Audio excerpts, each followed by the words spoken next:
கனியிட ஏறிய சுளையும் முற்றல் களையிட ஏறிய சாறும் பனிமலர் ஏறிய தேனும் காய்ச்சும் பாகிட ஏறிய சுவையும் நனிபசு பொழியும் பாலும் தென்னை நல்கிய குளிரில நீரும் இனியென என்பேன் எனினும் தமிழை என் உயிர் என்பேன் கண்டி. தமிழ்த்தாயை வணங்கி பகிர்ந்தமிழ் இலக்கிய பேரவை சார்பாக அனைத்து நல்லுள்ளங்களுக்கும் வணக்கத்தை தெரிவித்துக் கொள்கிறேன். நிகழ்வின் தொடக்கமாக தமிழ்த்தாய் வாழ்த்து பாட மதுரை 4ஆம் தமிழ் சங்கம் செந்தமிழ் கல்லூரியை சேர்ந்த மாணவி செல்வி பிரியங்கா பாப்பு அவர்களை அழைக்கிறேன். நீராறும் கடலுத்த நிலமடந்த எழிலுலகும் சீராறும் வதனமென திகழ்பரத கண்டமிதில் தெக்கணமும் அதிசிறந்த திராவிட நல் திருநாடும் தக்க சிறு பிறை முதலும் தரித்தனரும் திலகமுமே அத்திலக வாசனை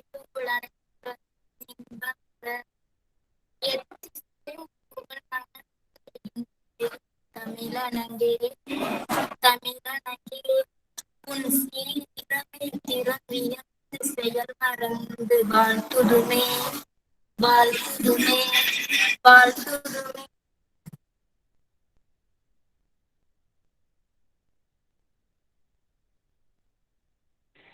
தமிழ்த்தாய் வாழ்த்து பாடிய மாணவிக்கு நன்றி.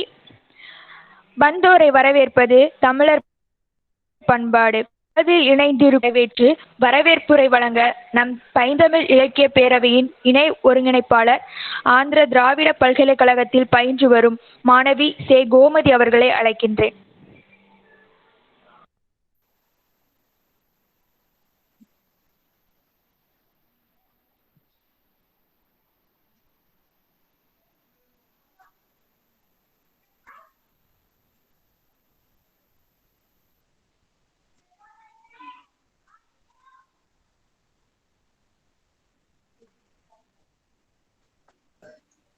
கோமதி, உங்களுடைய குரல் சரியா கேட்கலையா?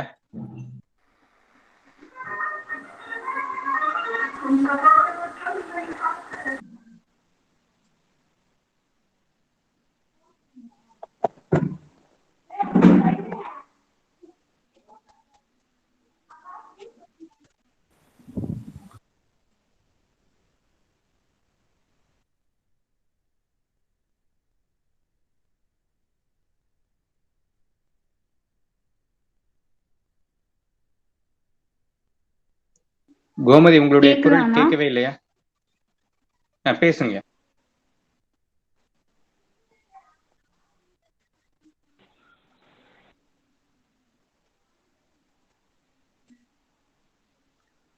புத்தகம் புத்திமதி கூறும் பெட்டகம், புத்தியையாக்கும் நூலகம், பக்கங்கள் யாவும் அனுபவம், பக்குவம் கூடும் அனுதினம், மனக்கவலைக்கு மருந்தகம், மனது மூழ்கும் பெருந்தவம், படிக்க படிக்க பழக்கம் வரும், படித்த பிறகு அதுவே வழக்கம் வரும்.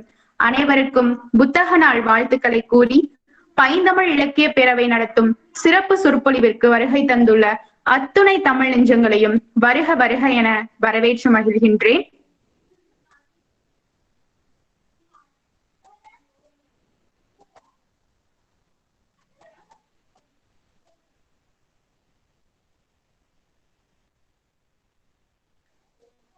இன்று நம்மிடையே சிறப்பு விருந்தினராக வருகை தந்துள்ள மதுரை தியாகராச கல்லூரியில் முனைவர் பட்ட ஆய்வாளராக பயின்று வருகின்றார். சிறந்த பன்முக திறமை கொண்டவர், சிறந்த புத்தக வாசிப்பாளர். இன்று பலர் புத்தகம் வாசிக்கின்றார்கள், ஆனால் அதன்படி நடக்கின்றார்களா என்றால் அது கேள்விக்குறி. அதன்படி நடக்கின்ற ஒருவர் இருக்கிறார், பாலமணிகண்டன் அவர்கள். இன்று நம்மிடையே படிக்கலாம் படிக்கலாம் என்ற பொருண்மையில் சிறப்பு சொற்பொழிவினை தரவிருக்கின்றார். ஐயாவை இந்த கன நேரத்தில் பைந்தமிழ் இலக்கிய பேரவை சார்பாகவும் அனைவரின் சார்பாகவும் வருக வருக என வரவேற்று மகிழ்கின்றேன். அடுத்ததாக இந்நிகழ்வினை சீர்மிகு செம்மையாக தொகுத்து வழங்கிக் கொண்டிருக்கின்ற சுவலட்சுமி அவர்கள் 12ஆம் வகுப்பு படிக்கக்கூடிய மாணவி. ஆனால் இளம் வயதிலேயே இரு கவிதை நூல்களை எழுதி வெளியிட்டுள்ளார்.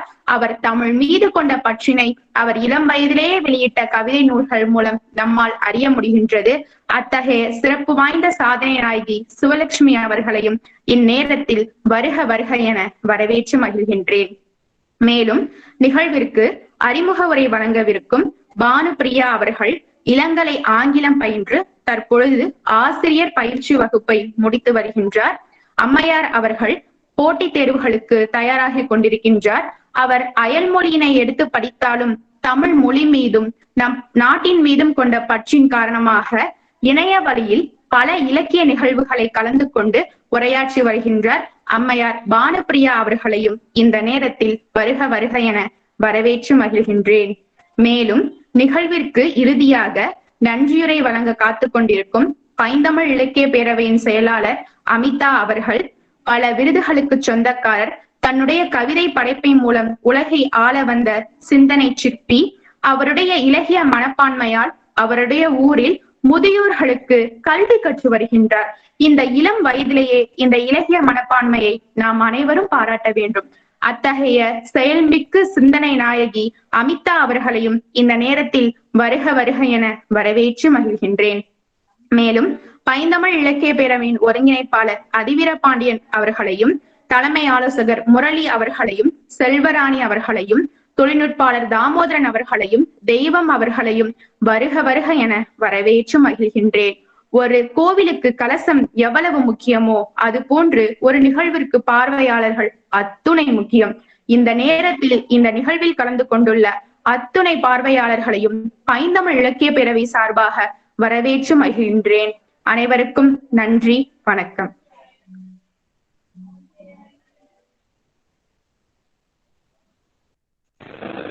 சிறப்பானதொரு வரவேற்புரை வழங்கிய கோமதி அவர்களுக்கு நன்றி. அடுத்ததாக நிகழ்வில் அறிமுக உரையாற்ற வருகிறார் கன்னியாகுமரியை சார்ந்த பானுப்பிரியா அவர்கள். அனைவருக்கும் வணக்கம். பைந்தமிழ் இலக்கிய பேரவை நடத்தி கொண்டிருக்கும் உலக புத்தக நாள் சிறப்பு சொற்பொழிவு நிகழ்வில் உங்கள் அனைவரையும் இணைய வாயிலாக சந்திப்பதில் மகிழ்ச்சி. இன்றைய நிகழ்விற்கு படிக்கலாம் படைக்கலாம் என்ற தலைப்பில் சிறப்புரையாற்ற உள்ள பாலமணிகண்டன் ஐயா அவர்கள் மதுரை தியாகராசர் கல்லூரியில் முனைவர் பட்டம் மேற்கொண்டு வருகிறார்.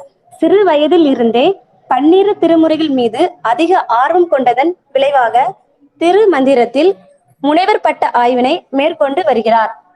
சைவ சித்தத்தின் மீது மிக விருப்பம் கொண்டதால் திருவாடுதுறை ஆதின கிளை மடத்தில் சைவ சித்தார்த்தம் கற்று வருகிறார்.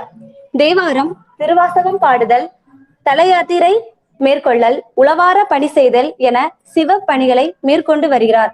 பன்னாட்டு கருத்தரங்களிலும் தேசிய கருத்தரங்களிலும் கலந்து கொண்டு கட்டுரை வழங்கியுள்ளார். சிறந்த நூல் வாசிப்பாளர் என பன்முகம் கொண்ட பாலமணிகண்டன் ஐயா அவர்களை அறிமுகப்படுத்துவதில் மகிழ்ச்சி கொள்கிறேன். எனக்கு வாய்ப்பு வழங்கிய அனைவருக்கும் நன்றி.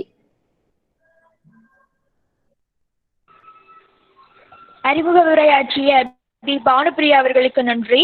அடுத்ததாக நமது படிக்கலாம் படைக்கலாம் சிறப்பு சொற்பொழிவுக்கு சிறப்பு விருந்தினராக இணைந்திருக்கும் முனைவர் பட்ட ஆய்வாளர் மதுரை தியாகராசர் கல்லூரியை சார்ந்த பாலமணிகண்டன் அவர்களை அழைக்கின்றேன்.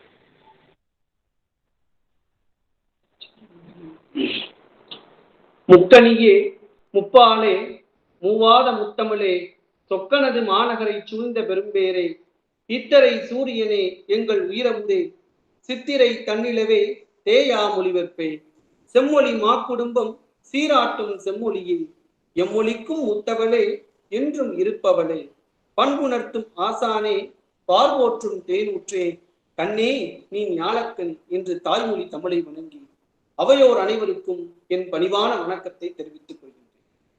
இந்த நோய் கிருமி தாக்குதலில் இருந்து மக்கள் வீடுகளில் முடங்கி கிடக்கக்கூடிய இந்த நிலையிலும் பல்வேறு வகையான தமிழ் சொற்பொழிவுகளை நடத்தி தமிழ் பொழுதாக நம்முடைய பொழுதையெல்லாம் கழிக்கும் வகையில் ஏற்பாடு செய்திருக்கிற இந்த பைந்தமிழ் இலக்கிய பேரவை அமைப்பினருக்கு என்னுடைய வணக்கத்தை தெரிவித்துக் கொள்கின்றேன்.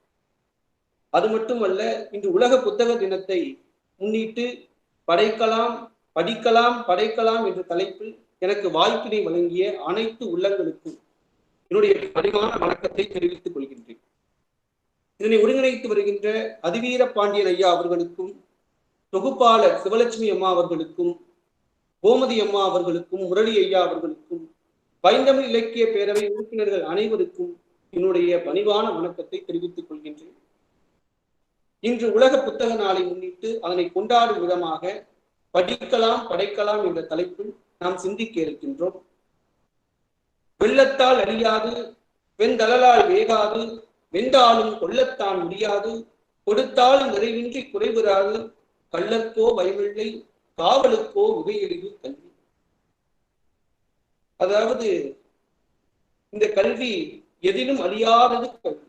வெள்ளத்தால் அழியாது, வெண்தளலால் வேகாது, வெந்தாலும் கொள்ளத்தான் முடியாது, யாரும் நம்மிடமிருந்து திருட முடியாது, அத்தகைய சிறப்பு கொண்டது இந்த கல்வி என்று கல்வியினுடைய மகத்துவத்தை பட்டினத்தாரும், இந்த கற்றோருடைய சிறப்பை ஔவையாரும், மன்னனும் மாசற கற்றோனும் சீர்தூக்கின் மன்னனின் கற்றோன் சிறப்புடையும், மன்னனுக்கு தன் தேசமல்லார் சிறப்பில்லை, கற்றோனுக்கு சென்ற விடமெல்லாம் சிறப்பு என்று கற்றோருடைய சிறப்பை ஔவை பெருமாட்டியும் எடுத்திருக்கிறார்கள். அத்தகைய கற்றவர்கள் எல்லா நூல்களையும் படிக்க வேண்டும். கற்றவர்கள் மட்டுமல்ல, அனைத்து நபர்களும் தன்னுடைய பொழுதை கழிக்க பல நூல்களை படிக்க வேண்டும் என்பதே என்னுடைய இந்த பொறுமையாக இருக்கிறது.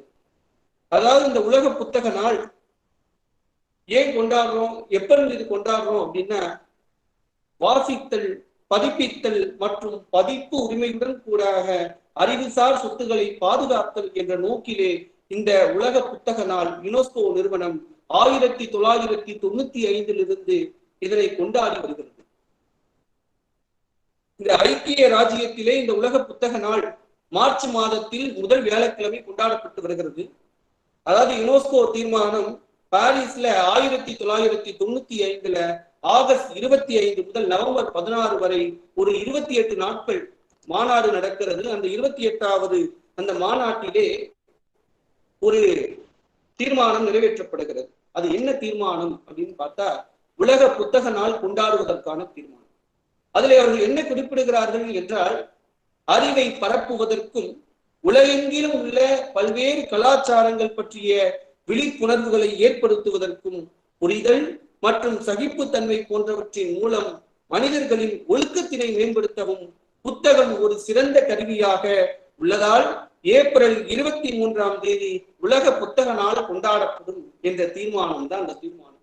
அந்த தீர்மானம் நிறைவேற்றப்பட்டதன் விளைவாக ஏப்ரல் 23 1995 தொடங்கி இன்று வரை உலக புத்தக நாள் கொண்டாடப்பட்டு வருகிறது. இந்த ஏப்ரல் 23 பல்வேறு வகையான சிறப்புகளை கொண்ட நாள். உலக புகழ்பெற்ற நாவலாகிய டான் குயிசாட் என்ற நாவலை எழுதிய எழுத்தாளர் செல்வன் வான்ஸ் அவருடைய நினைவு தினம். உலக மகாகவி வில்லியம் ஷேக்ஸ்பியர் அவர் மறைந்த நாள் என்று பல்வேறு வகையான சிறப்புகளை கொண்ட நினைவுகளை கொண்ட நாள் இந்த ஏப்ரல் 23 அதாவது படிப்பதற்கு எத்தனையோ வசதிகள் இருக்கின்றன. இப்ப இருக்க காலகட்டத்தில் அவ்வளவு வசதிகள் இருக்கின்றன. இருப்பினும் நம்மிடத்திலே இந்த வாசிப்பு பழக்கம் என்பது எவ்வாறு இருக்கிறது? சிறு குழந்தைகள் தொடங்கி பெரியவர்கள் வரை வாசிப்பு பழக்கம் என்பது எவ்வாறு இருக்கிறது? குழந்தைகளுக்கு பள்ளிகள்ல சிறுவர் நூலகம், கல்லூரிகளுக்கு கல்லூரி மாணவர்களுக்கு அந்தந்த கல்லூரியிலே மிகப்பெரிய நூலகங்கள். அது மட்டும் இல்ல, ஒவ்வொரு மாவட்டத்திலும் பல வகையான மாவட்ட மைய நூலகம், கிளை நூலகம், நகர நூலகம், நடமாடும் நூலகம், பொது நூலகம், இன்று பல வகையான நூலகங்கள். நூலகத்துல போய் நம்மளால படிக்க முடியல அப்படி நினைக்கிறவர்களுக்கு 24 மணி நேரம் நாம் பயன்படுத்தி கொள்கின்ற இந்த கைபேசியிலேயே பல்வேறு வகையான நூல்கள் இருக்கிறது. அதாவது மின்னூலாக பல நூல்கள் இருக்கிறது. நாம் தேடி கிடைக்காத நூல்கள் கூட, நூலகத்திலே நாம் தேடி கிடைக்காத நூல்கள் கூட மின்னூலாக பல நிலைகளில் நமக்கு கைபேசியில் கிடைக்கிறது. அதாவது அத்தகைய வசதிகள் இருந்தும் நம்மிடையே வாசிப்பு பழக்கம் என்பது குறைவாகவே இருக்கிறது என்று சொன்னால் அது மிகையாகாது. பல்வேறு நிலைகளிலே நம்முடைய வாசிப்பு பழக்கத்தை நாம் மேம்படுத்திக் கொள்ள வேண்டும். எத்தனையோ நூலகங்கள் நம்முடைய தமிழகத்தில் இருக்கின்றன. புள்ளி விவரப்படி ஒரு 5000த்திற்கும் அதிகமான நூலகங்கள் நம்முடைய தமிழகத்திலே இருக்கின்றன என்று கூறுகிறார்கள். அதாவது கன்னிமாரா பொது நூலகம், அண்ணா நூற்றாண்டு நூலகம், மாவட்ட மைய நூலகங்கள் 32, கிளை நூலகம் 1926, நடமாடும் நூலகங்கள் 14, ஊர்ப்புற நூலகங்கள் 1915, பகுதி நேர நூலகங்கள் 745 அப்படின்னு 4634. அதாவது 5000க்கு அதிகமான நூலகங்கள் நம் பகுதியிலே நம் தமிழகத்தில் இருக்கின்றன. அத்தகைய நூலகங்களை நாம் பயன்படுத்திக் கொள்ள வேண்டும். இப்ப நாங்கள் இருக்கக்கூடிய பகுதி மதுரை மாவட்டம். இந்த மதுரை மாவட்டத்திலே நாங்க இருக்க பகுதியிலிருந்தே ஒரு 10 நிமிடத்துல பாத்தீங்கன்னா ஒரு 15 நூலகங்கள் இருக்கிறது. தனியார் நூலகம் இருக்கு, பொது நூலகம், கிளை நூலகம் அப்படின்னு பல வகையான நிலைகள்ல என்னுடைய பகுதியிலிருந்து ஒரு 10 நிமிடத்துக்குள்ள போகலாம், அந்த 20 நூலகங்களுக்கு போகலாம். ஆனா அங்கு போய் வாசிப்பவருடைய எண்ணிக்கையை பார்த்தால் மிகவும் குறைவாகவே இருக்கிறது. பல நிலைகளில் நூலகங்கள் கூட்டியிருக்கு, எங்க பகுதியில் இருக்க நூலகங்கள் கூட்டியிருக்குன்னு பல பேரை சொல்லுவாங்க. நாம் வாசிப்பு பழக்கத்தை ஏற்படுத்தி பல நிலையில் அங்கு போனாதான் அத்தகைய நூலகங்கள்லாம் மீண்டும் திறக்கப்படும். இப்ப ஆயுதப்படை கிளை நூலகம் சொல்லிட்டு எங்களுடைய பகுதியில இருக்கு. அங்க பாத்தீங்கன்னா பழைய பதிப்புகள் கொண்ட பல நூல்கள், தமிழ் சார்ந்து பல நூல்கள் அங்கு இருக்கிறது. ஆனா படிப்பதற்கு ஒரு நபர் கூட இல்லை என்பதுதான் நிதர்சனமான உண்மை. அங்கு 1-2 பேர் தான் அதை படிப்பாங்க. அதுவும் வயதானவர்கள், முதியவர்கள் தங்களுடைய பொழுதை கழிக்க வேண்டும் அப்படின்றதுக்காக நாவலையும் சிறுகதையும் வாசிக்கிறதுக்காக, செய்தித்தாள் வாசிப்பதற்காக அங்கு வருகிறார்கள்.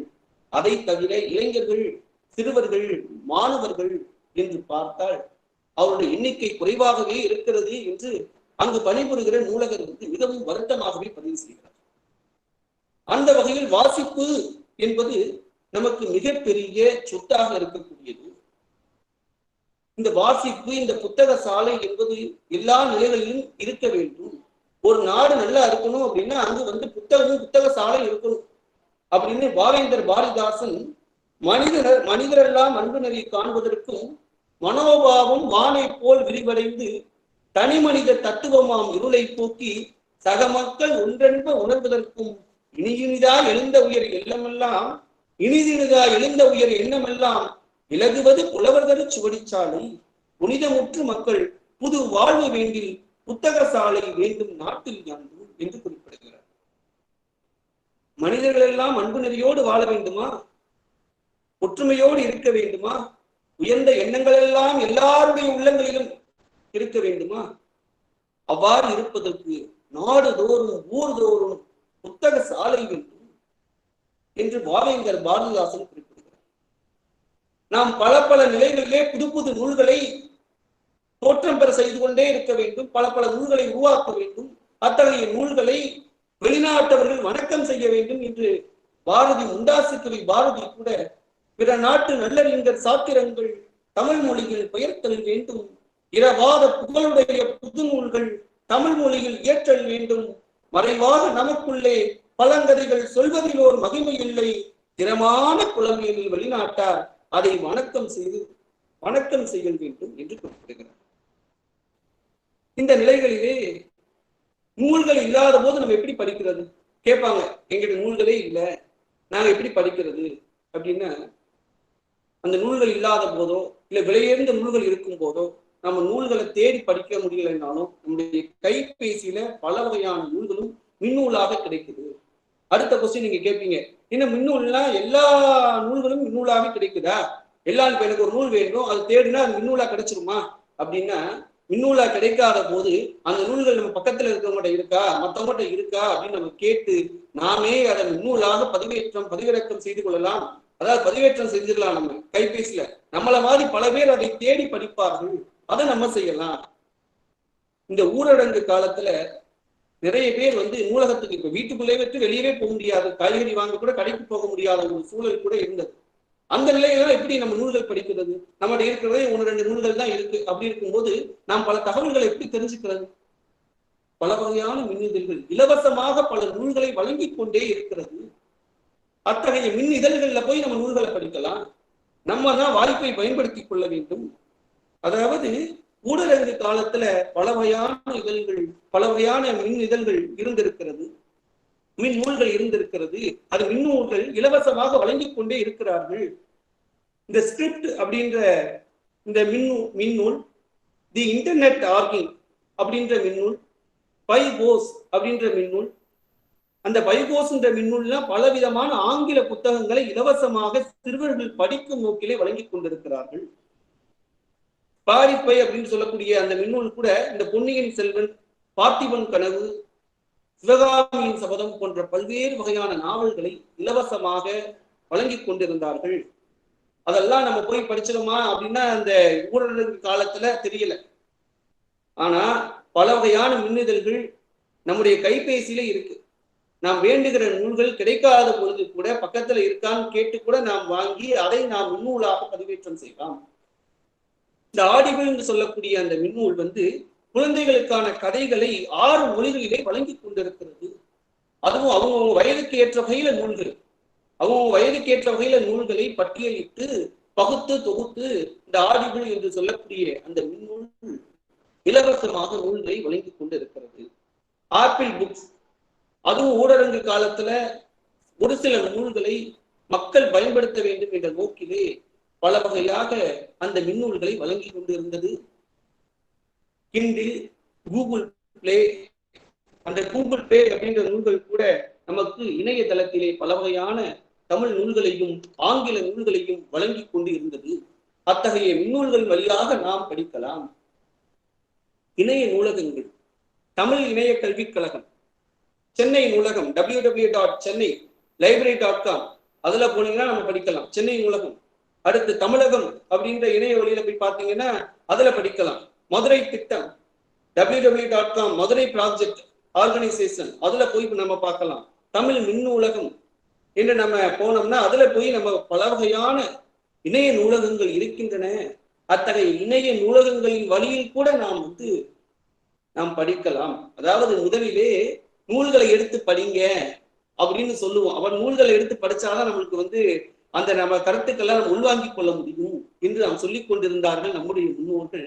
இப்போது நாம் சொல்லிக் கொண்டிருக்கிறோம், அந்த நூல்களை உங்களால் படிக்க முடியலையா, செல்லிட போய் அந்த கைபேசியிலனாலும் மின்னூலை எடுத்து படிங்க, அதுவும் படிக்க முடியலையா, வலையொலி காட்சியில நிறைய நாவல்கள் பத்தி எல்லாம் காணொலி காட்சியா போட்டிருக்காங்க, அதை கூட கேளுங்க என்று சொல்கிற நிலையில் நம்முடைய வாசிப்பு பழக்கம் வந்து கொண்டிருக்கிறது. இன்றைய இளைய தலைமுறையினருக்கு நாம் வாசிப்பு பழக்கத்தை விடுத்துரைக்க வேண்டும். அதாவது ஆய்வாளர்கள், தமிழ் ஆர்வலர்கள், தமிழ் படித்தோர்கள், மற்ற படிப்பினை படித்துக் கொண்டிருப்பவர்கள் அவர்களெல்லாம் அன்றன்று வாசிப்பார்கள். வாசிப்பு பழக்கம் ஒரு இடத்திலே இருக்கும். இருப்பினும் இன்று உலக புத்தக நாளில் இருந்து நாம் சபதம் மேற்கொள்ள வேண்டும். அதாவது இன்று நான் இதுவரையும் ஒரு நாளைக்கு 2 மணி நேரம் படித்தேன் என்று சொன்னால் இனி வர நாட்களிலே நான் ஒரு 3 மணி நேர நூல்களை வாசிக்கணும் அப்படின்னு எடுத்துக்கணும். நான் இதுவரை நூல்களே வாசிச்சது கிடையாது. என்னுடைய பாடப்பகுதியில் இருக்கக்கூடிய நூல்களை தான் நான் வாசிச்சிருக்கேன். அதுவும் இந்த பாடத்துக்காக நாவலையும் சிறுகதையும் நான் படிச்சிருக்கேன் அப்படின்னு சொல்லக்கூடியவர்களாக இருந்தால் இன்றிலிருந்து நாம் ஒரு உறுதிமொழியை ஏற்க வேண்டும். 1 மணி நேரமாவது எனக்கு கிடைக்கக்கூடிய நூல்கள், கவிதையோ சிறுகதையோ நாவலோ ஏதோ எனக்கு கிடைக்கக்கூடிய நூல்களை நான் எடுத்துக்கொள்வேன் என்று நாம் ஒரு சபதம் ஏற்றுக்கொள்ள வேண்டும். அது மட்டும் இல்ல, இந்த நூல்களை பற்றி சொல்லும் போது அந்த நூல்கள் குறித்து பல அறிஞர் பெருமக்கள் பல நிலைகளில் நமக்கு உணர்த்தி சென்றிருக்கிறார்கள். அதாவது அம்பேத்கர் ஒரு மாநாட்டிற்கு செல்கிறார். அந்த மாநாட்டின் போது நீங்க எங்கு தங்க விரும்புகிறீர்கள் என்று லண்டன்ல இருக்கக்கூடிய ஒரு தோழர் கேட்க, எங்க பக்கத்துல நூலகம் இருக்கிறது, அங்கு நான் தங்குகிறேன் என்று சொல்கிறார் அம்பேத்கர். காந்தியடிகள்கிட்ட போய் உங்கள்கிட்ட 1 கோடி கொடுத்தா நீங்க என்ன பண்ணுவீங்க அப்படின்னு ஒருவர் கேட்க, நீங்கள் எனக்கு 1 கோடி தாருங்கள், என்னுடைய மக்களுக்காக நான் ஒரு நூலகம் கட்டித் தருகிறேன் என்று குறிப்பிடுகிறார். இந்த உலக மக்களை எல்லாம் சிரிக்க வைத்த சார்லி சாப்ளின் அவர் ஒவ்வொரு படம் நடிக்கிறதுக்கும் அவருக்கு முன் பணம் கொடுப்பார்கள் இல்ல, அந்த முன் பணத்தின் போது அந்த முன் பணத்துல முதல் $100 அவர் புத்தகம் வாங்கி வைப்பார். இவ்வாறு பல அறிஞர் பெருமக்கள் நமக்கு நல்வழியை இட்டு சென்றிருக்கிறார்கள். நாம் நல்ல நல்ல புத்தகங்களை எல்லாம் தேடி சென்று வாசிக்க வேண்டும். அப்படி நல்ல புத்தகங்களை வாசிக்காத ஒருவன் வாசிக்கவே தெரியாதவனை விட உயர்ந்தவன் அல்ல என்று மார்க் ட்வைன் குறிப்பிடுகிறார். அதாவது நாம் எப்படி நல்ல நூல்களை எல்லாம் தேர்ந்தெடுத்து வாசிக்க வேண்டும், அதன்படி நடக்க வேண்டும். வள்ளுவன் தான் எங்க போனாலும் நம்ம வள்ளுவத்திலே எடுத்துக்கலாம். அந்த வகையில நாம் நூல்களை தேடி தேடி வாசிக்க வேண்டும். தமிழ் மொழியினுடைய சிறப்பை தண்டி அலங்காரம், அதாவது அணியினுடைய இலக்கணத்தை குறிப்பிடுகிற இந்த தண்டி அலங்காரத்திலே தண்டி ஆசிரியர் குறிப்பிடுவார், இந்த உலக மக்களிடத்திலே இருக்கக்கூடிய குறை இருளை போக்குவது கடினம். ஆனால் அக இருளை, நம்முடைய மாந்தனுடைய உள்ளத்தில் இருக்கக்கூடிய அக இருளை போக்குவது தமிழ் என்று தமிழினுடைய பெருமையை சொல்லி அதற்கு இணையான மொழி வேறு எங்கும் எதிலும் இல்லை. ஓங்கள் இடை வந்து உயர்ந்தோர் தொலை விளங்கி மின்னே தனியாளி வெண்கதிர் ஒன்று ஏனையது தன்னேர் இல்லாத தமிழ். ஏங்கொலினீர் இருளகற்றும் ஆங்கவற்றுள் மின்னே தனியாளி வெண்கதிர் ஒன்று ஏனையது தன்னேர் இல்லாத தமிழ் என்று தமிழினுடைய பெருமையை தண்டி ஆசிரியர் குறிப்பிடுவார். அத்தகைய தமிழ் மொழியில் சங்க இலக்கியம் தொடங்கி இக்கால இலக்கியம் வரை பல்வேறு வகையான வாழ்வியல் அறங்களை நமக்கு எடுத்துச் சொல்கின்றன.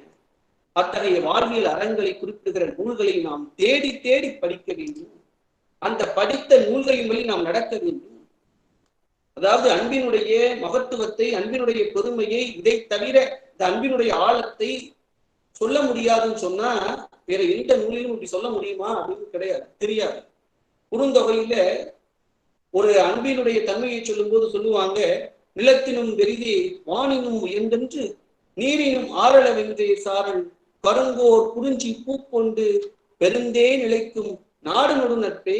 அதாவது குறிஞ்சி நிலத்தில் வாழக்கூடியவனுடைய தலைவன், அவன் மீது நான் கொண்ட நட்பு நிலத்தை விட பெரியது, வானத்தை விட உயர்ந்தது, கடலை விட ஆழமானது என்ற அந்த அன்பினுடைய தன்மை, அந்த அன்பினுடைய மகத்துவம்.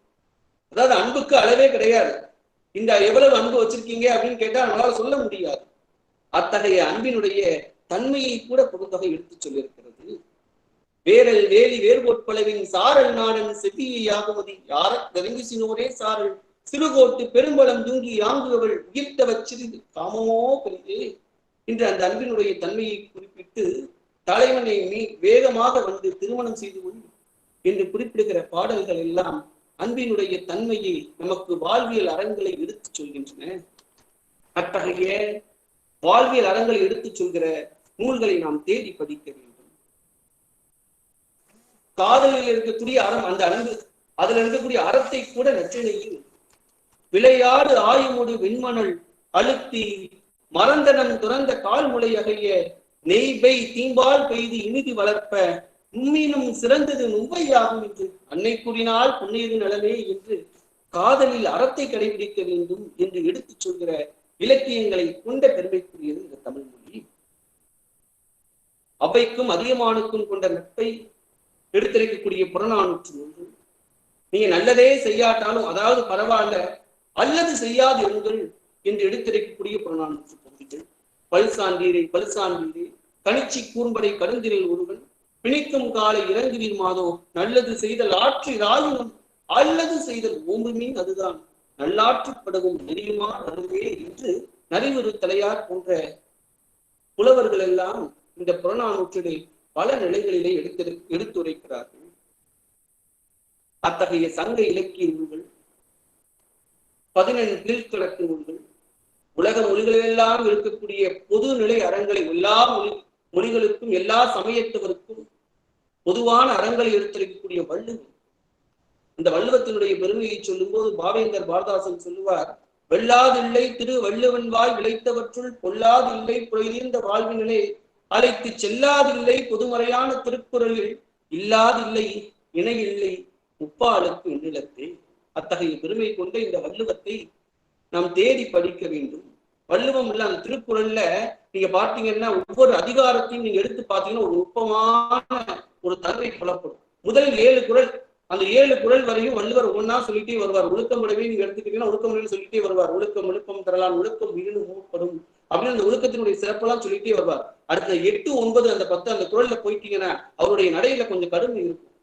நீ ஒழுக்கத்தை கடைபிடிக்கலையா உனக்கு அடையக்கூடாத பணி வரும். நன்றிக்கு வித்தாகும் நல்லொழுக்கம் தீயொழுக்கம் என்றும் விடும்பை தரும். அது போல நீங்க இந்த கல்வி அதிகாரத்துல பாத்தீங்கன்னா அதே மாதிரிதான் கல்வியினுடைய பெருமையெல்லாம் சொல்லிட்டே வருவார். சொல்லிட்டே வந்துட்டு விலங்கோடு மக்கள் அனைவர் இளங்கனூர் கற்றோரோடு இணையவர் அப்படின்னு சொல்லிடுவார். அத்தகைய தன்மை வள்ளுவத்திலே பல்வேறு வகையான அறங்களை எடுத்துக் கூறுகிற நூல் பல நூல்கள் இருக்கின்றன. நாலடியார், மணிமேகலை, சிலப்பதிகாரம், வளையாபதி, குண்டலகேசி போன்ற பல நூல்களை எடுத்து சொல்லிக் கொண்டே போகலாம். அத்தகைய நூல்கள் எல்லாம் தேடி படிக்க வேண்டும். தேவாரம், திருவாசகம், 12 திருமுறைகள், அதாவது நமக்கு தன்னம்பிக்கை ஊட்டக்கூடியவை இந்த இத்தகைய இலக்கியங்கள். நான் யாருக்கும் பயப்பட மாட்டேன். நான் எதுக்கு பயப்படணும்? எனக்கு நரகம் அப்படின்றது ஒண்ணு கிடையவே கிடையாது. நான் எமனுக்கு கூட பயப்பட தேவையில்லை. ஏன் அப்படின்னா, நான் சிவபெருமானுக்கு ஆட்பட்டவன் என்று அப்பரடிகள் ஒரு பாடலிலே குறிப்பிடுகிறார். நாமாருக்கும் குடியல்லோம் நமனை அஞ்சோம் நரகத்தில் நெற்படுவோம் நிழலை இல்லோம் ஏமாப்போம் பிணி அறிவோம் பணிவோம் அல்லோம் இன்பமே என்னாலும் துன்பமில்லை தாமார்க்கும் குடியல்லா தன்மையான சங்கரன சங்கவன் குலையோர்காது ஓமார்க்கே நாம் ஒன்றும் வீழ ஆளாய் பொய்மல சேவடியினையே குறிகினோமே என்று அப்பரடிகள் குறிப்பிடுவார். அதாவது அச்சமில்லை அச்சமில்லை அச்சம் என்பதில்லையே உச்சி மீது வானம் என்று வேளுகின்ற பொழுதிலும் அச்சமில்லை அச்சமில்லை அச்சம் என்பதில்லையே என்று பாரதியார் எழுதுவதற்கு வித்திட்ட பாடல் இந்த அப்பரடிகளுடைய இத்தகைய பாடல்கள். இவையெல்லாம் இத்தகைய இலக்கியங்கள் எல்லாம் நமக்கு தன்னம்பிக்கை ஊட்டுவது. நாம் விழித்தெடுமாறி மாறுகின்ற வழியில் செல்லும் பொழுது நம்மை காப்பதற்கு உதவுவது இத்தகைய இலக்கியங்கள். இத்தகைய இலக்கியங்களை நாம் தேடி தேடி படிக்க வேண்டும். நிதமும் எடுத்து படிக்க வேண்டும். பக்தி இலக்கியங்கள், சிற்றிலக்கியங்கள் என்று எல்லா இலக்கியங்களையும் நாம் எடுத்து படிக்க வேண்டும். அதாவது இந்த உலகத்துல இறைவனை அன்போடு ஒப்பிட்டு சொல்லக்கூடியது வேற எங்க இருக்கான தெரியல. அன்பும் சிவம் இரண்டென்பர் அறிவிலார் அன்பே சிவமாவதாரும் அறிவிலார் அன்பே சிவமாவதாரும் அறிந்தவன் அன்பே சிவமாய் அமர்ந்திருந்தாரே என்று அன்போடு சிவத்தை அன்போடு இறைவனை ஒப்பிட்டு கூறுகிற இலக்கியங்கள் நம்முடைய இலக்கியங்கள். வாழ்வியல் அறங்களை எடுத்துரைக்கக்கூடிய இலக்கியங்கள் நம்முடைய இலக்கியங்கள். அத்தகைய இலக்கியங்களை படிக்க வேண்டும். இந்த சமய இலக்கியங்கள்ல வெறும் சமயத்தை மட்டுமே சொல்லிக்கிட்டு போகின்ற இலக்கியங்கள் என்று நாம் எடுத்துக்கொள்ளக் கூடாது. அச்சமயத்தை சொல்லுகின்ற நிலையிலே பல்வேறு வகையான அறக்கருத்துக்களை எடுத்துரைக்கக்கூடிய இலக்கியம் இந்த பக்தி இலக்கியம். ஒரு சாராருக்கு உண்டு. அதாவது சமய இலக்கியம் அப்படின்னா முழுக்க முழுக்க போற்றி துதித்து இறைவனையே போற்றி பாடுகிற நூல் அப்படின்னு சொல்லுவார்கள். அதாவது அவ்வாறு இறைவனை போற்றி துதிக்கிற நிலையிலே நமக்கு தன்னம்பிக்கையை ஊட்டக்கூடியதாகவும் பல்வேறு நிலைகளிலே அறக்கருத்துக்களை எடுத்துரைப்பதாகவும் இருப்பவை இந்த பக்தி இலக்கியங்கள். அதாவது பல்வேறு வகையான அறச்செயல்கள் இந்த வள்ளலாருடைய பாடல்கள்லாம் நீங்க எடுத்து பார்த்தீர்கள் என்று சொன்னா அத்தகைய அறச்செயல்கள் இந்த வள்ளலாருடைய பாடல்கள்ல பல நிலைகள்ல இருக்கும். நம்ம இறைவன்கிட்ட போய் இப்படி எல்லாம் வேண்டுவோமான்னு தெரியல. அவர் வேண்டாரு, அப்பா நான் வேண்டுதல் கேட்டு அருந்துதல் வேண்டும். ஆரோக்கிய கற்கெல்லாம் நான் அன்பு செயல் வேண்டும். எப்பாரும் எப்பதமும் எங்கனுமே நான் சென்று உந்தன் தற்புகழை இயம்பிடல் வேண்டும்.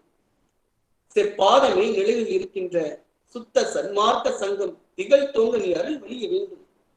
தப்பேதும் செய்தினும் தலைவா என்னை பிரியாதிருக்கும் நிலை வேண்டும் என்று வள்ளல் பெருமான் இறைவனிடத்து வேண்டுகிறார். அதாவது இந்த உலகத்துல சம தர்மமா சமத்துவமா எல்லாரும் ஒன்றே என்ற நிலை இருக்க வேண்டும்.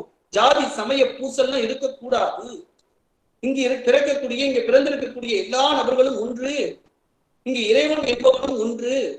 அவன் ஜோதி வடிவானவன் என்ற கருத்தை எடுத்துரைத்தவர் வள்ளல் பெருமான். அதாவது இத்தகைய நூல்கள் எல்லாம் அப்படி அறக்கருத்துக்களை எடுத்துரைக்கக்கூடியது. நான் எந்த பேதமும் கிடையாது. எத்துணையும் பேதமுறாது எவ்வுயிரும் தம் உயிர் போல் எண்ணி எல்லா உயிர்களையும் நம்ம உயிர் போல எண்ணணும். எத்துணையும் பேதமுறாது எவ்வுயிரும் தம் உயிர் போல் எண்ணி உள்ளே ஒத்திரிமை உடையவரால் உழைக்கின்றார் யாவர் அவர் உழந்தான் சித்த சித்திருவார் எம்பெருமான் நடமுடியும் இடமென நான் அறிந்தேன். அந்த வித்தகத்தம் அடிக்கு ஏவல் புரிந்திட என் சிந்தை மிக விளைந்ததானோ என்று வள்ளல் பெருமான் குறிப்பிடுவார். எல்லா இடத்துலயும் இந்த சமய சண்டை பூசல் நடந்துகிட்டு இருக்கு. அதை பார்க்கிறார். இதெல்லாம் எதுக்கு அப்படின்னு கேட்டு அவர்களை எல்லாம் திருத்துகின்ற நிலையில பல நிலைகள்ல பாடல் பாடியவர் வள்ளல் பெருமான். அத்தகைய பாடல்கள் எல்லாம் நம் சிறு குழந்தைகளுக்கு எல்லா இலக்கிய பாடல்களையும் நம் சிறு குழந்தைகளுக்கு இளந்தலைமுறையினருக்கு நாமும் கூட அத்தகைய பாடல்கள் எல்லாம் படிக்க வேண்டும். அத்தகைய பாடல்களை படிக்கும் போதெல்லாம் நம்மளுக்கு உள்ளார்பூர்வமாக நெஞ்சத்திலே ஒரு மகிழ்ச்சி ஏற்படும். அவ்வாறு படிக்கணும். நற்றிணை, குறுந்தொகை, 500 போன்ற சங்க இலக்கிய பாடல்கள் தொடங்கி பல நூல்களை, அதாவது நம்ம ஒவ்வொரு நாளும் ஒரு குறிப்பிட்டு ஒரு நூலை படிக்கும் போது நமக்கு கிடைக்கக்கூடிய அந்த அக மகிழ்ச்சி இருக்கிறது. இன்னைக்கு இந்த ஒரு நூலை எடுத்தேன், இன்னைக்கு இந்த ஒரு நாவலை எடுத்தேன், நான் படிச்சுட்டேன், இதுல இந்த ஒரு செய்தி எனக்கு கிடைச்சிருச்சுன்னு சொல்லிட்டு நாம் படிச்சுட்டு இன்னைக்கு இரவு நம்ம தூங்கி பாருங்களேன், அவ்வளவு மகிழ்ச்சியாக நமக்கு அந்த இரவு ஒரு தூக்கம் வரும். இது எல்லாரும் தமிழ் படித்தவர்கள் தான் பல நூல்களை, பல நாவல்களை, பல சிறுகதைகளை, பல இலக்கியங்கள்ல தேவாரம், திருவாசகத்தை, திருக்குறள், நாலடியாரெல்லாம் படிக்கணும்னு கிடையாது. எல்லா தரப்பினரும் படிக்கலாம்.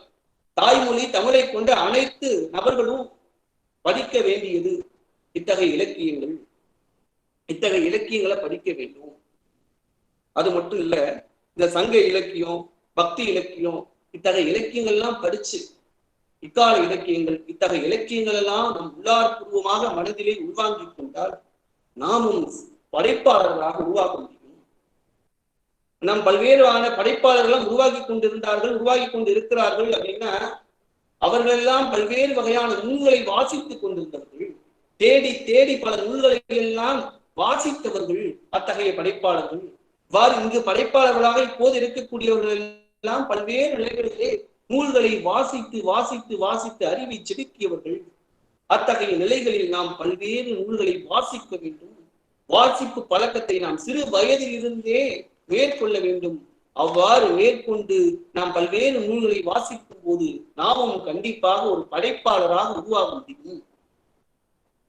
இந்த படைப்பாளராக உருவாவதற்கு ஒரே வழி, நாம் நூல்களை வாசித்து வாசித்து, அந்த நூல்கள் வாசிப்பு மட்டும் கிடையாது, இந்த வாசித்து தோய்ந்து இருக்குது. ஒரு நாவலை எடுத்துக்கிட்டோம்னா 1 மணி நேரத்துல நான் படிச்சு முடிச்சிடணும் அப்படின்ற எண்ணம் இல்லை.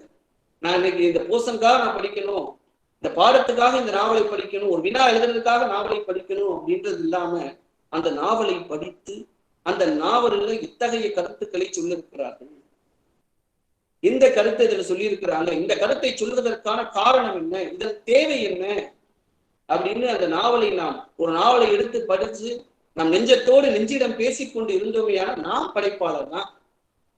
அதன் மூலியமாக பல நிலைகள்ல நம்மளால் கவிதை படைக்க முடியும், ஒரு நாவலை உருவாக்க முடியும். அத்தகைய படைப்புகளை நம்மாலும் உருவாக்க முடியும். அதாவது உங்களுக்கெல்லாம் தெரியும், கண்ணதாசன் அவர்கள் சங்க இலக்கியம், பக்தி இலக்கியம், சிற்று இலக்கியம், பல இலக்கியங்களை படித்து கற்று தேர்ந்தவர். அவ்வாறு அவர் படித்து கற்று தேர்ந்த அந்த கலை ஞானத்தில் பல்வேறு பாடல்களை அவர் உருவாக்கி தந்திருக்கிறார். அந்த பாடல்களுடைய பிழிவு அந்த சங்க இலக்கிய பாடல்களையும் அந்த பக்தி இலக்கிய பாடல்களும் அந்த சிற்றிலக்கிய பாடல்களும் தான் இருக்கிறதுன்னு சொன்னா அதை மறுக்க முடியுமா? அத்தகைய தன்மை நாம் படித்து படித்து தோய வேண்டும். அதாவது சிவபிரகாசர் நன்னறியில ஒரு பாடல் சொல்லுவாங்க. அதாவது என்ன பாடல் அப்படின்னு பாத்தீங்கன்னா, இந்த பலவீன மாணவர்கள் இருக்கிறாங்க இல்லையா, அந்த பலவீன மாணவர்கள் பலசாலிகளோடு சேர்ந்து இருப்பாங்க. அவ்வாறு சேர்ந்து இருக்கும் போது அவர்களுக்கும் அந்த பலசாலித்தனம் வந்துடும். அவ்வாறு வந்திருக்கும் போது பலவீனமானவர்களை பார்த்து கேலி கிண்டல் செய்வார்கள். அப்படின்றத சொல்லும் போது சிவபிரகாசர் நன்னறியில ஒரு ஊமை பயன்படுத்துவார். என்ன ஊமை பயன்படுத்துவார் அப்படின்னா, சிவபெருமானுடைய கழுத்திலே பாம்பு இருக்கிறது, அந்த பாம்பு கருடனை பார்த்து கேலி கிண்டல் செய்கிறதாம் என்று சிவபிரகாசர் நன்னறியிலே அந்த கருத்தினை பதிவு செய்வார். அக்கருத்தினை கண்ணதாசன் அவர்கள் சினிமா பாடல்கள் நீங்க பார்த்தீங்கன்னா ஒரு பாடல் உங்களுக்கு எல்லாருக்கும் தெரிந்த பாடல், பரமசிவன் கழுத்தில் இருந்து பாம்பு கேட்டது கருடா சௌக்கியமா, யாரும் இருக்கும் இடத்தில் இருந்து கொண்டால் எல்லாம் சௌக்கியமே, கருடன் சொன்னது அதில் அர்த்தம் உள்ளது.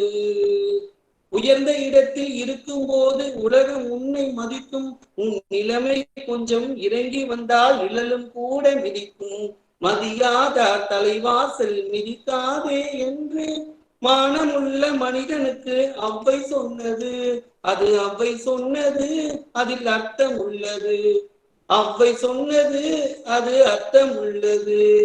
பரமசிவன் கழுத்தில் இருந்து பாம்பு கேட்டது கருடா சௌக்கியமா, யாரும் இருக்கும் இடத்தில் இருந்து கொண்டால் எல்லாம் சௌக்கியமே, கருடன் சொன்னது அதில் அர்த்தம் உள்ளது என்று பல வகையான பாடல்கள்.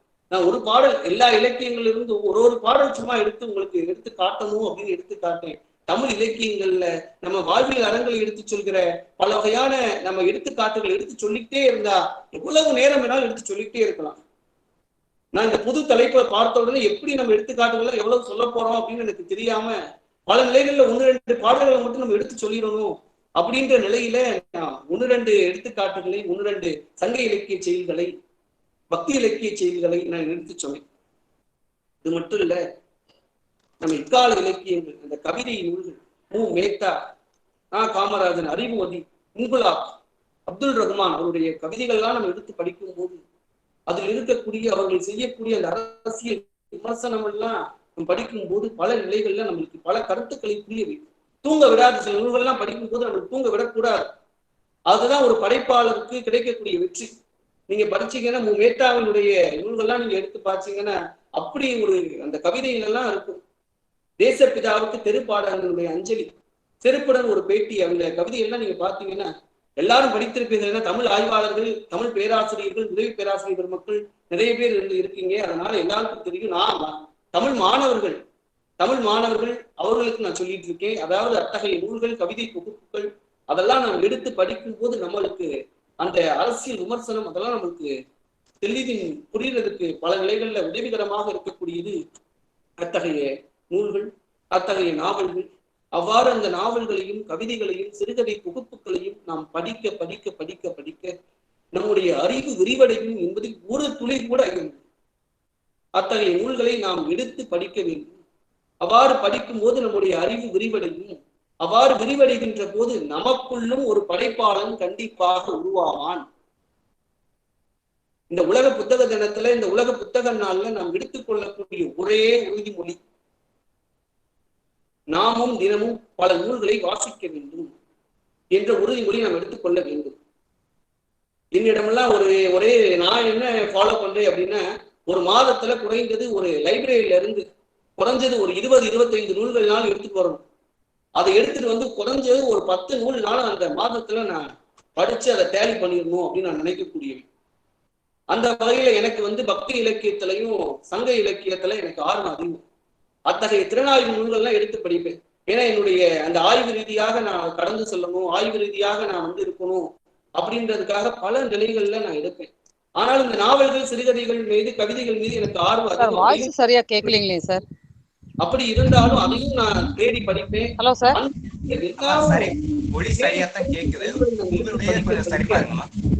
ஆர்வம் என்பது மிகுதியாக கிடைக்கும். அத்தகைய நிலையில நாம் இன்னைக்கெல்லாம் ஒரு உறுதிமொழி எடுத்துக்கொள்ள வேண்டும். பல வகையான நூல்களை நாம் படிக்க வேண்டும். அவ்வாறு படிக்கும் போது நாமும் கண்டிப்பாக படைப்பாளராக உருவாக முடியும். இதுவரை நான் ஒரு நாளைக்கு 2 மணி நேரம் படித்தேன் என்று சொன்னவர்கள் எல்லாம் நாளையிலிருந்து ஒரு 3 மணி நேரம் அதிகமாக படிக்க வேண்டும். இதுவரையும் நான் என்னுடைய பாடப்பகுதியை தவிர்த்து எந்த விதமான நாவல்களையும் நான் வாசிக்கல, எந்த விதமான கருத்துக்களையும் நான் வாசிக்கல அப்படின்னு நினைக்கக்கூடியவர்கள் நாளையில் இருந்தாவது நூல்களை வாசிக்க வேண்டும் என்று உலக புத்தக தின நாளிலே நாம் உறுதிமொழியை கொள்ள வேண்டும். அந்த வகையிலே எல்லா அன்னை மொழிகி அழகார்ந்த சிந்தமிலே உன்னைக்கு முன்னை விழுத்த நெருங்கனியே கண்டி குமரி கடல் கொண்ட நாட்டிடையில் மன்னி அரசிருந்த மண்ணுலக பேரரசே தென்னன் மகளே திருக்குறளின் மாண்புகளே இன்னரும் பாப்பத்தை எண்டுகையை நற்கணக்கே மண்ணும் சிலம்பி மணிமேகலை வடிவே என்று எல்லாம் உள்ள தமிழை வணங்கி அவையோர் அனைவருக்கும் மீண்டும் என்னுடைய வணக்கத்தையும் நன்றியையும் தெரிவித்துக் கொண்டு அனைவரும் நூல்களை படிப்போம், நாமும் படைப்பாளராக உருவாகுவோம் என்று சொல்லி அனைவரிடத்திலும் நன்றி கூறி விடைபெறுகிறேன். நன்றி, வணக்கம். ரொம்ப மகிழ்ச்சி பாலமணிகண்டன் ஐயா. ஏன்னா இந்த நிகழ்வு திட்டமிடப்பட்டது குறுகிய காலகட்டத்திற்குள் என்பது எனக்கும் உங்களுக்கும் நம்முடைய பேரவை சார்ந்த உறுப்பினர்களுக்கு மட்டுமே தெரியும். ஏனென்றால் புத்தக நாள் இன்று என்பதற்கு நேற்று தான் நாம் அழைப்பதன் முதற்கொண்டு அத்தனை விடயங்களையும் செய்தோம். ஒரு குறுகிய காலகட்டத்திற்குள் ஒரு நிறைவான உரை உங்களது ஆய்வு பணிகளுக்கும் மத்தியிலும் பல்வேறு சங்க இலக்கியம் முதற்கொண்டு இன்றைக்கு நவீன உலகில் வந்திருக்கக்கூடிய பல்வேறு ஆகச்சிறந்த இலக்கியங்களை நாம் எப்படி படிக்க வேண்டும், அதை படிப்பதன் விளைவாக படைப்பதற்கான களத்தை எப்படி உருவாக்கி கொள்வது என்பது குறித்தான ஒரு நல்ல சிந்தனையை பதிய வைத்தீர்கள். ஒரு 2 கருத்துக்களை மட்டும் இந்த இடத்தில் பதிய வைத்து நிகழ்வை சிறப்புற நிறைவு செய்யலாம் என்று எண்ணுகின்றோம். முதலில் இன்றைய தலைப்பானது படிக்கலாம் படைக்கலாம் என்று வைத்திருந்தோம். ஏனென்றால் ஒரு படைப்பாளன் ஆகுவதற்கு மிக அடிப்படையான விடயம் நிறைய இலக்கியங்களை படைப்புகளை படிக்க வேண்டும். அப்போதுதான் நாமும் ஒரு படைப்பாளியாக மாற வேண்டும் என்று ஈரோடு தமிழன்பன் ஐயா ஒரு கவிதையில் சொல்லியிருப்பார்கள். அந்த கவிதையினுடைய கருத்தை மட்டும் இந்த இடத்தில் பதிய வைக்கிறேன். கவிதை எனக்கு நினைவில்லை. இன்றைக்கு இருக்கக்கூடிய பள்ளி ஆசிரியர்கள் தம்முடைய மாணவர்களுக்கு எப்படி பயிற்றுவிக்க வேண்டும் என்பதை கூறும் விதமாக அந்த கவிதை அமைந்திருக்கும். ஒரு சமையலை சமைத்து பரிமாறுவதை மட்டும் பணியாக கொள்ளாமல் சமைப்பதற்கும் கற்றுக் கொடுக்க வேண்டும். அதாவது படிக்க மட்டும் சொல்லிக் கொடுக்காமல் அவர்களையும் படைப்பதற்கான அவர்களுடைய திறமையை வெளிப்படுத்தும் விதமான கல்வி முறை அமைய வேண்டும் என்று அந்த கவிதை அமைந்திருக்கும். அதை போன்றுதான் மிகப்பெரிய ஒரு சிறந்த ஒரு கவிதை என்று இன்குலாப் அவர்களுடைய கவிதையிலிருந்து பல்வேறு கவிதைகள் இந்த அரங்கில் ஐயா அவர்கள் எடுத்துரைத்தார்கள்.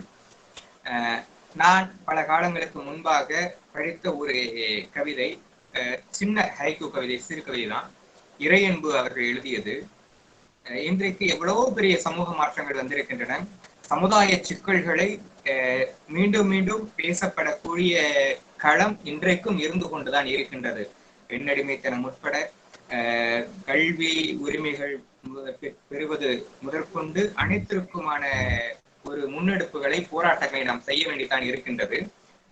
அதாவது ஒரு பெண் சிசு கொலை என்பதை நாம் கேள்விப்பட்டிருப்போம். அதை இன்றைக்கு நவீன உலகில் எடுத்துரைத்தவர் இறையன்பு. ஒரு 3 வரிகள்ல அழகா எடுத்துரைத்திருப்பாரு. தேடி சென்ற கள்ளி புதற்றில் குட்டிகளுக்கு பாலூட்டும் நாய் என்று அந்த கவிதையை நிறைவு செய்திருப்பார்கள். ஒரு நாய் கூட தன்னுடைய குட்டியை வளர்ப்பதற்காக பால் தேடி அந்த கள்ளி புதற்றில், அதாவது பெண்ணை கொள்ள வேண்டும் என்பதற்காக கள்ளிப்பாலை ஊற்றிக் கொள்ள வேண்டும் என்பதற்காக கள்ளிச்செடியை நோக்கி அந்த தாய் சென்று கொண்டு இருக்கும் போது அந்த கள்ளி புதற்றில் அங்கு ஒரு நாய் தன்னுடைய குட்டிக்கு பாலூட்டி கொண்டிருக்கக்கூடிய விதத்தினை இறையன்பு ஐயா பதிவு செய்திருப்பார்கள். இன்றைக்கு புத்தக வாசிப்பை பொறுத்தவரை 2 விடயங்களை நாம் பதிவு செய்கின்றோம். ஒன்று நேரமின்மை, இன்னொன்று பொருளாதார சிக்கல். என்னால் பணம் கொடுத்து புத்தகம் வாங்க முடியவில்லை என்று. அதில் 2 விடயங்களையுமே நாம் முற்றிலுமாக புறந்தள்ள வேண்டும். நேரம் இல்லை என்பதை தவிர்த்து நாம் தான் அதற்கான நேரத்தை உருவாக்கிக் கொள்ளவில்லை என்பது உண்மை. 2வது பணம் இல்லை என்பது பொய். ஏனென்றால் இன்றைக்கு நவீன உலகில் புத்தகங்களை வாசிப்பதற்கான களங்களை எப்படியெல்லாம் இணையத்தில் இருக்கின்றது என்பது பற்றியான விரிவான தகவல்கள் எந்தெந்த தரவுகளில் கிடைக்கின்றன என்பதை பற்றி பாலமணிகண்டன் ஐயா அவர்கள் எடுத்துரைத்தார்கள்.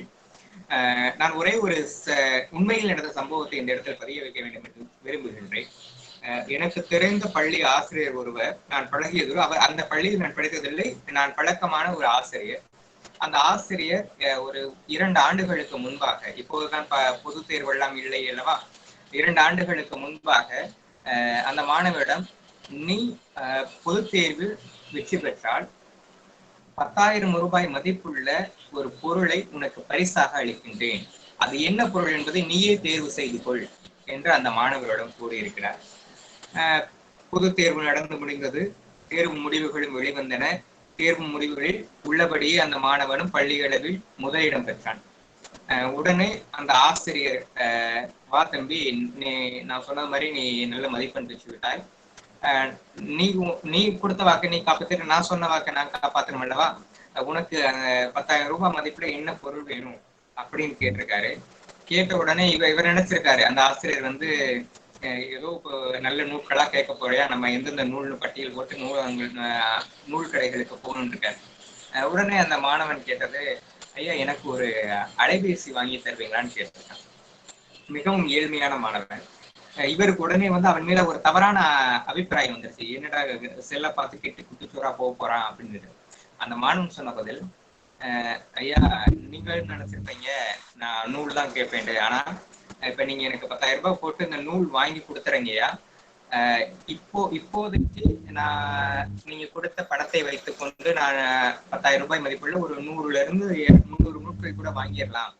ஆனா அடுத்தடுத்து வரக்கூடிய படைப்புகளையோ அல்லது என்னுடைய சிந்தனைகளை விரிவுபடுத்திக் கொள்வதற்கு இன்றைக்கு நவீன உலகத்துல இருக்கக்கூடிய களங்களுக்கு அலைபேசி என்பது இன்றியமையாதா இருக்கு அப்படின்னு பேசின அவனுடைய அறிவு பேச்சை கேட்டுக்கொண்ட ஆசிரியர் 10,000 ரூபாய் கொடுப்பதாக இருந்ததை விடுத்து ஒரு 15,000 ரூபாய் மதிப்புள்ள, அன்றைய மதிப்பில் 2 ஆண்டுகளுக்கு முன்பாக 15,000 ரூபாய் மதிப்புள்ள ஒரு அழகிய ஒரு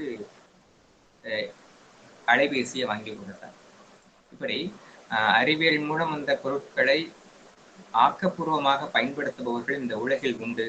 எனவே கையில் நூலெடுத்து படிக்க முடியாதவர்களுக்கும் படிப்பதற்கு வாய்ப்பு இல்லாதவர்களுக்கும் அதற்கான வளம் இல்லாதவர்களுக்குமான வாய்ப்புகள் ஏராளமாக கொட்டி கிடக்கின்றன. நிச்சயம் வாசிப்போம். இன்றைக்கு வாசிப்பு பழக்கம் என்பது இலக்கிய மாணவர்களிடத்திலே கூட குறைந்து கொண்டிருக்கின்றதுதான் என்பது நிதர்சனமான உண்மை. ஐயா அவர்கள் கூட உரையில் சங்க இலக்கியம் என்பது இலக்கிய மாணவர்கள் மட்டும் படிப்பதற்கானது அல்ல, தமிழ் கூறும் நல்லுலகில் தமிழ் தாயின் பிள்ளைகளாக பிறந்த ஒவ்வொருவரும் படிக்க வேண்டும் என்று. ஆனால் ஒரு மனதிற்கு வேதனைப்படக்கூடிய விடயம் என்னவென்றால், இன்றைக்கு இலக்கியம் பயிலக்கூடிய மாணவர்கள் கூட கம்பராமாயணத்தையும் சிலப்பதிகாரத்தையும் முழுமையாக படிக்கிறார்களா என்பது மிகவும் கேள்விக்குறியாகத்தான் இருக்கின்றது.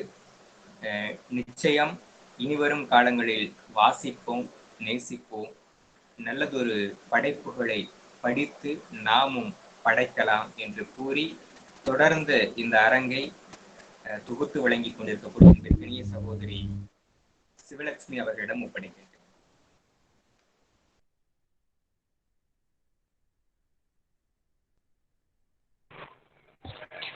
படிக்கலாம் படைக்கலாம் சிறப்பு சொற்பொழிவை ஆற்றிய புத்தக காதலன் பாலமணிகண்டன் அவர்களுக்கும் அதிவீரபாண்டியன் ஐயா அவர்களுக்கும் நன்றி. நிகழ்வின் இறுதியாக நன்றியுரை நவில தஞ்சை குந்தவை நாச்சியார் கல்லூரியில் முதுகலை இயற்பியல் பயின்று வரும் மாணவியும் தமிழ் ஆளுமையும் நிறைந்த நம் பைந்தமிழ் இலக்கிய பேரவையின் செயலாளருமான அமிதா அவர்களை அழைக்கின்றேன்.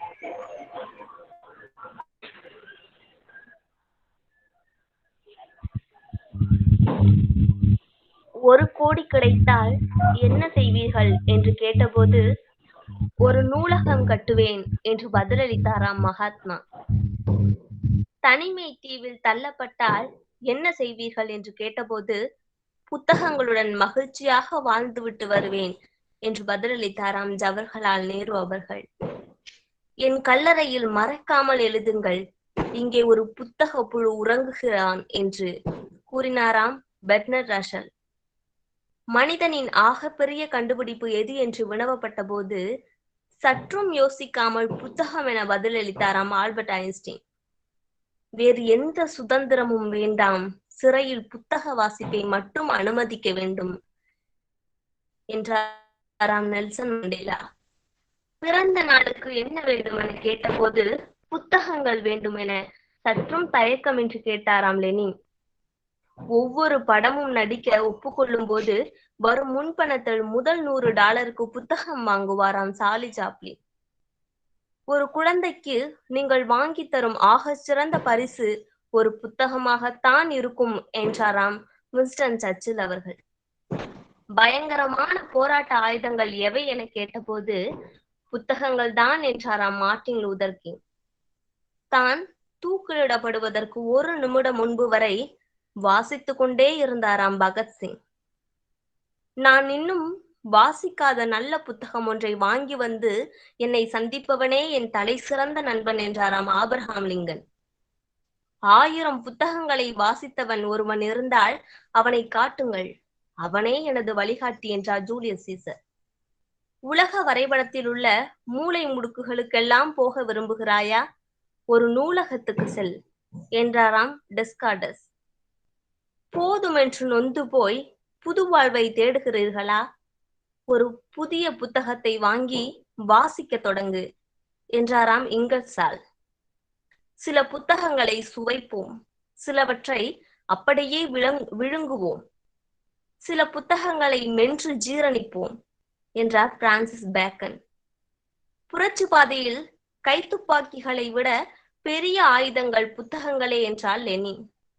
உண்மையான வாசகன் வாசிப்பதை முடிப்பதே இல்லை என்றார் ஆஸ்கார் வைல்டு. உடலுக்கு எப்படி உடற்பயிற்சியோ அதுபோல மனதுக்கு பயிற்சி வாசிப்பு என்றாராம் சிக்மண்ட் ஃப்ராய்ட்.